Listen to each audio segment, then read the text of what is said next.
The Centurion 14 from Century Arms. Let's check it out.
The Browning High Power was John Moses Browning's last design, and he died before it was actually completed. But it was completed in 1935 and served all over the world for decades. In fact, for over 82 years, it's been in production. In 2018, Browning FN discontinued the original Browning High Power. But what that did was open up the door for a lot of other companies to offer their versions.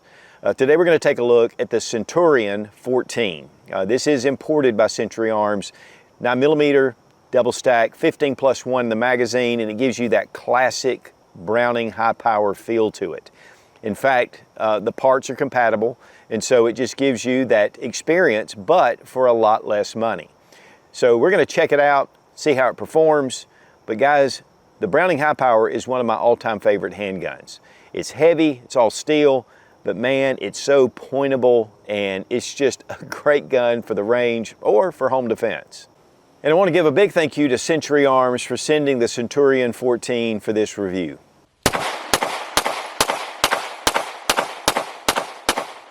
Well guys, this was a surprise. The Centurion 14 imported by Century Arms. It is a Browning high power clone.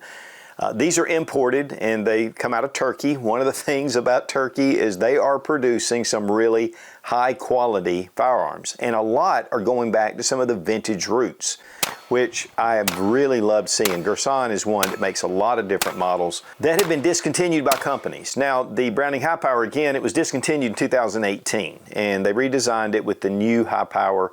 I like it. It shoots really well, but it doesn't have the original classic lines, and that just kind of feeds into my military history. I love it. And between this and the 1911, they are two of my all-time favorite, just classic military style handguns. But they also made them for the civilian market. And it's a beautiful gun, and one of the reasons why it's called the Practical, because it's made for the elements, even as beautiful as it is, and a little more fancy looking, but with the chrome plated frame, and it's all steel, and then of course it has a baked on finish. But there were a number of different models that Browning produced. And there's good reason. This again has that higher round capacity. They started out with a 13 round capacity, and we're gonna go ahead and check our magazine, but they offer a 15 round magazine, and this is from Metgar. So they're good mags. Check the chamber, make sure it's unloaded, and it is. Now, first thing we're gonna look at is we have the magazine disconnect.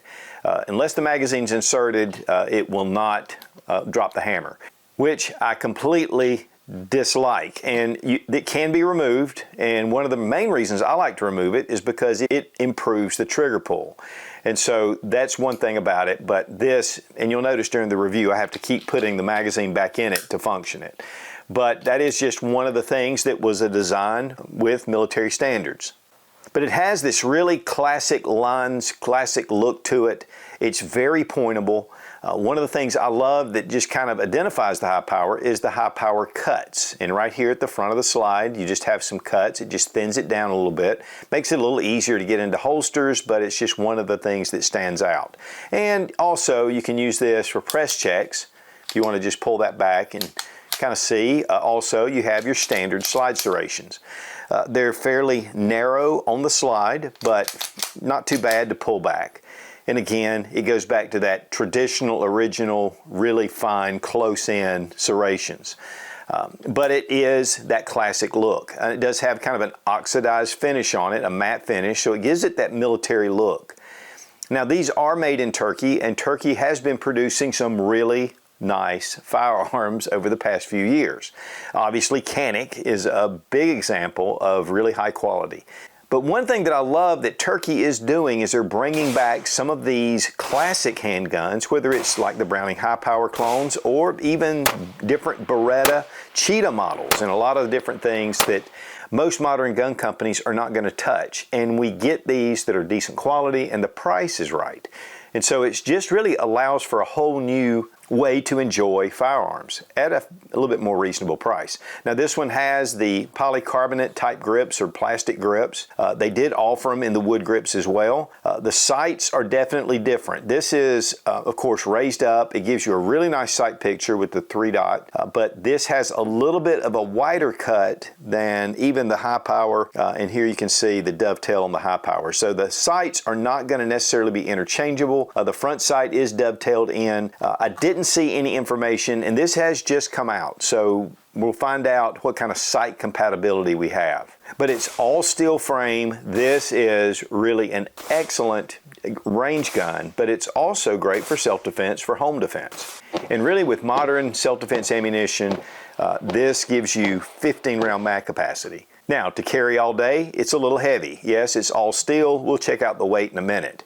But to be honest, I have carried the high power on my hip quite often because I just love this design. So it can be done, a lot of guys do, but it is a heavy gun and I wouldn't necessarily recommend it for concealed carry. But this comes on the heels of the Centurion 11, which is a 1911. And we did a full review on this handgun, shot beautifully, it's very well made, the finish, the fit, and really comes in at a basic price, which makes it nice. Again, also made in Turkey, but we're seeing some of these 1911s and different models that are coming in that again, just have superior quality to them. Now the barrel is 4.66 inches in length. It is chrome plated, which is typical for your Browning high powers. But then when it comes to the trigger, now with the magazine disconnect, again, the trigger is not going to be quite as crisp as it is without it. And of course, this gun at this point has not even been shot. I'm getting ready to go do the review on this, a field review, but I just wanted to get a good feel of the handgun before I did, because it just allows for me to really think about all the different details of it when I'm shooting it. Now, one of the things though that's a danger with the high power, especially if you have big hands or meaty hands, is that even though this has a little beaver tail nub, you can get hammer bite. And so that can come back and it will just give you a real red spot right there on the back of your hand.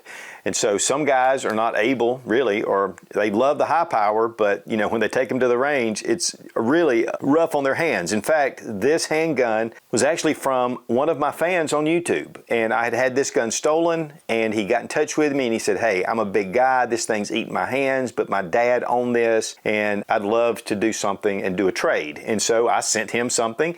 He sent me this. I love it. Thank you, Chris. It was just great to get one of the practicals again. But guys, these have become very expensive. I mean, we're talking about $800–900 plus, according to what model you're getting and what condition it's in. But the high powers themselves, the price has gone through the roof since they've discontinued those original models. But what makes it beautiful is we have some other options. And this gives us an excellent option, and yet it doesn't break the bank. Now there's no barrel bushing system. This fits directly to the slide, and we'll look at the takedown. Of course, you have your takedown lever here, and as we bring it back, it locks into place. And then of course you have your frame safety. And you'll notice that the frame safety doesn't quite fit while you bring it up, you just have to push it. Now this is a very muted frame safety, and as we've seen on the practical, they do have the extended and it is ambidextrous, and that makes it a little easier. But this is a very short and it's only on one side. The takedown lever is long, and so as we bring that down, you can see, you know, it has that long length to it, and that goes back to 1935, or actually a little bit before. Of course, your magazine release is right here. The trigger is kind of on a hinge trigger, and again, we're going to go ahead and just take a look at the trigger. And so you have a little bit of take up right to here, and not a bad break. It's not quite as smooth as a Browning, but again, I think once we remove that magazine disconnect safety, I think it's going to be a lot better. And then we'll look at reset right there. Reset's not bad. It's not a bad trigger, but it has a little bit of mush right before you hit it. But another thing is, once you shoot this for a while, it kind of works that out. And when it comes to the fit of the slide, I'm going to pull the hammer back just to give us a little bit of room there. Very solid lockup. And of course here at the front, there's nothing there. The barrel, I mean, it's just definitely fitted very well to the slide. And it gives you a little bit of weight that it comes out here, so it's going to be very pointable. And that's one of the things that I love about the high power, is that it's just like a 1911 almost, a little bit thicker grip. But again, you're getting those extra rounds in there. And it is compatible with all of your Browning high power magazines. And to be honest, there's a lot coming out. Then you have Metgar, who's bringing out a lot of mags as well. So you're getting some good quality mags that are supporting these. Also, with the Browning high power being around so long, there's a lot of holster options. And now with a number of companies bringing out the high power again, it just gives you a lot of aftermarket support. Now the finish is very well done and very crisp engraving. Of course, you have your serial numbers here, and then here on the other side we have the markings, and again, this is made in Turkey, and then of course imported by Century Arms. But I've just been really impressed with the finish of this handgun. And to be honest, I really like the anodizing over even Cerakote at times. It just gives it that more traditional military issued look. Guys, coming out with the Centurion 11 and then following up with the Centurion 14, I mean, these are two military classics. They're beautifully finished, they are very reliable, and they're just well made. And then again, with the price, it allows us to experience history when some of the other options are just out of reach. And so, who knows what Century is going to be coming up with next, but these are two great handguns. And it'd be great to see more lineups of these old military war horses brought back to life. We're going to check the trigger pull weight with our Lyman trigger gauge from Brownells. 5 pounds, 9 ounces. 5 pounds, 10.2 ounces, not bad. And the weight on the Centurion 14, 33.56 ounces. Big thank you to Fiocchi for sponsoring our ammunition, all made in the USA, one of the #1 suppliers of ammunition in the country. And of course, we love our Lula loaders. If I can do it right, it'll do it right.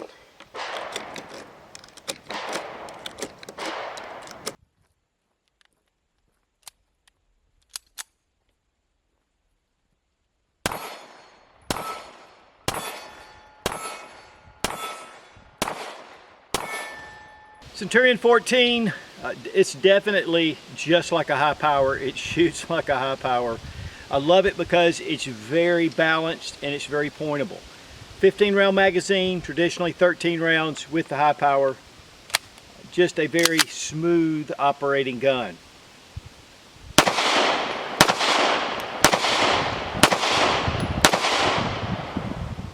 The 9mm makes it soft to shoot, and you know, it's just a high power, but it's a good high power as far as the clone goes.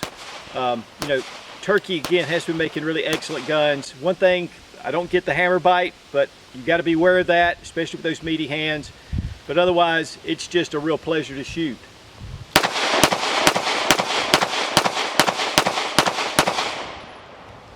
And this thing has been super reliable. Only thing I don't like is the magazine doesn't just pop out. You have to pull it out, but other than that, very sweet option for a high power.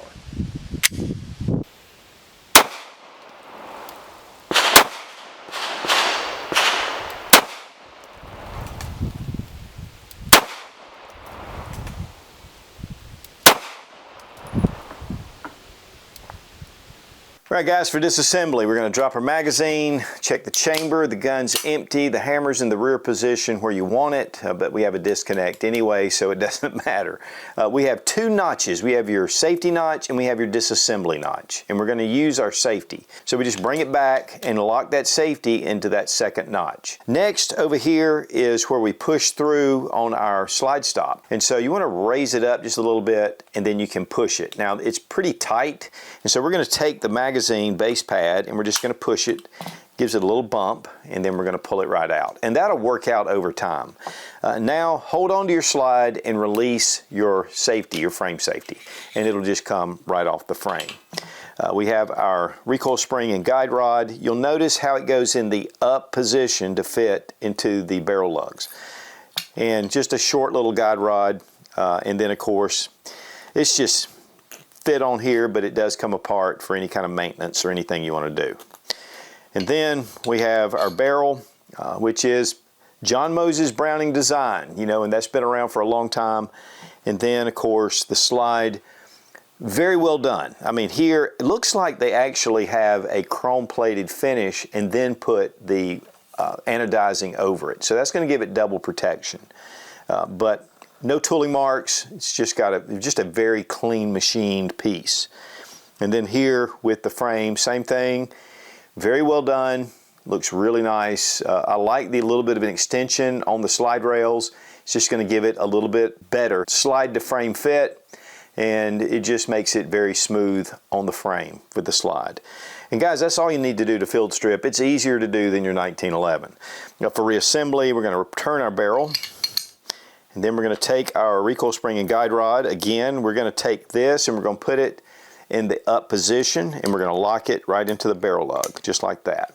Very simple. Take your slide over your frame, go ahead and bring it all the way back to that second notch and engage your disassembly notch. Take our slide stop, again, get it started, be careful not to scratch it, and just put it into place, and then release your safety, put in your magazine, function check, and we're back in business. And guys, a cleaning kit recommendation would be Otis Technology. They've been making cleaning kits for decades.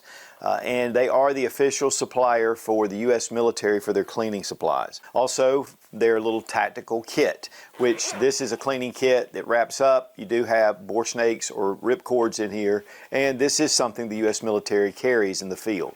So great little kits. Also, they own Shooter's Choice, and they have all the different bore solvents and CLP. So a great way to keep your firearms maintained, and we really appreciate Otis for being one of our channel sponsors. Now when it comes to price, the retail price is $409.99. and market price is typically going to be less. That's a great price. Right now, most of your Browning high powers or your FN high powers are running about $850, $900 for just basic surplus models. If you can find a commercial model, the prices are really going up high. And so this is something that, you know, has been a legend for a long time, and now that they're discontinued with that original model, they're going up. And so it's nice to have other options. And it was really, honestly, a surprise when Centurion Arms let me know that they were producing the high power. Of course, it shouldn't have been, because after they introduced their Centurion 11, which, you know, gives us that 1911 feel to it and gives us a really excellent gun, and now bringing in the high power, it's great to see those classics that are more available for even a better price. Now, what are some pros and cons? First off, the pros with this is it's just a legend. It's similar to the 1911 as far as the legendary status. Again, used for over 82 years, it's still currently being used all over the world. It's served in almost every major conflict since World War II. And again, with World War II, it was used by the Allies and the Axis once they took over the FN plant in Belgium. So this has been a very proven handgun. One of the big things that sets the high power apart is that magazine capacity.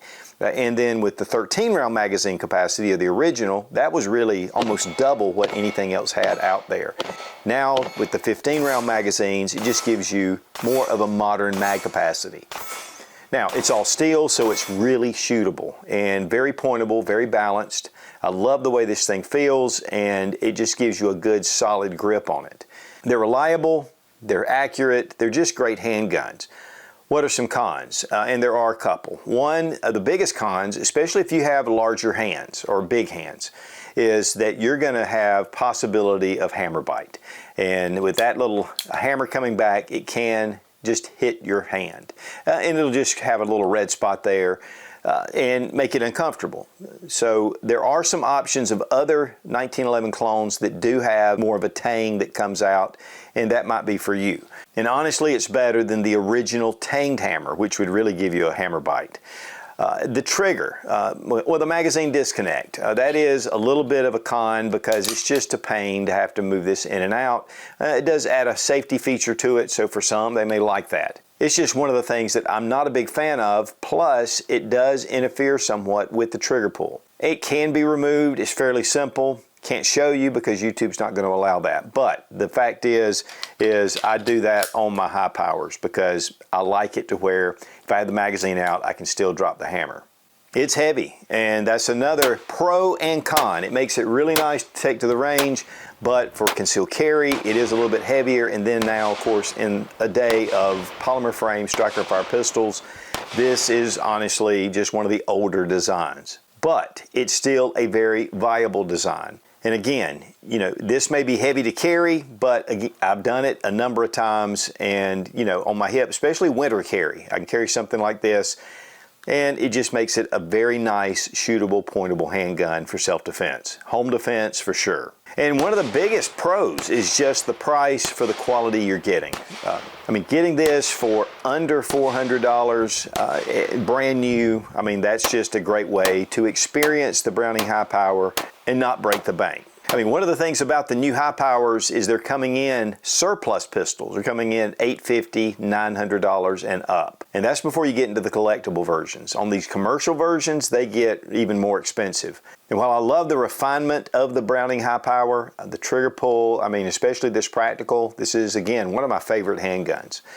This gives you that option to really experience it. And for a lot of upgrades, there's BH Springs that does a lot of stuff with high powers, even aftermarket or clones. I mean, they do a lot, so that may be coming up as well. Grip options, you can change this out for wood grips, G10, whatever you want. And holsters. Sights, we'll have to get to that. I'm not really sure what sight compatibility it is, but I'm sure that these are compatible with some, you know, aftermarket sight company. But overall, it is John Browning's last design. It stood the test of time, and it's just one of those legendary firearms. So guys, while the original Browning high power, the prices have gone through the roof, it's great to see other options where you can still experience that legendary feel of the high power. Again, served all over the world for decades, and there's a lot of good reasons why. But the one great thing about the Centurion 14 is it really brings it down to a very affordable price, and yet you've got a lot of good quality. So check out the Centurion 14 if you're into high powers, or even if you're not, it's one of those guns that's just legendary. And a big thank you again to Century Arms for sending the Centurion 14 for this review. Be strong, be of good courage. God bless America, long live the Republic.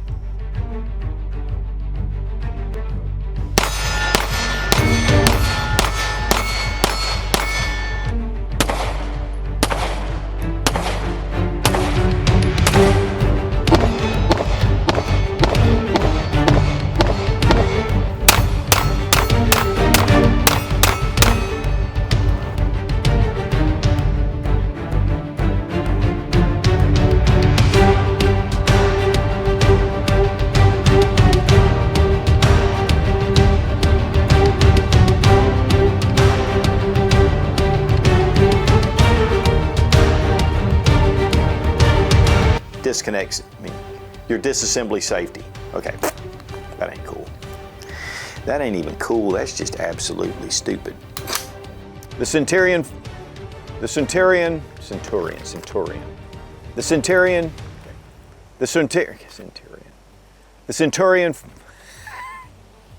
they began to produce these and use these. This handgun is awesome. Dadgummit, I can't even think. Now, as far as disassembly, of course, we're going to move our magazine, check the chamber again, point the gun to safety. I can't do that. You can't pull the trigger. I hate that. Browning high power. It's a legend. It's been around for 80. I'm going to say all that. Now, once you fire it, of course, the comes back and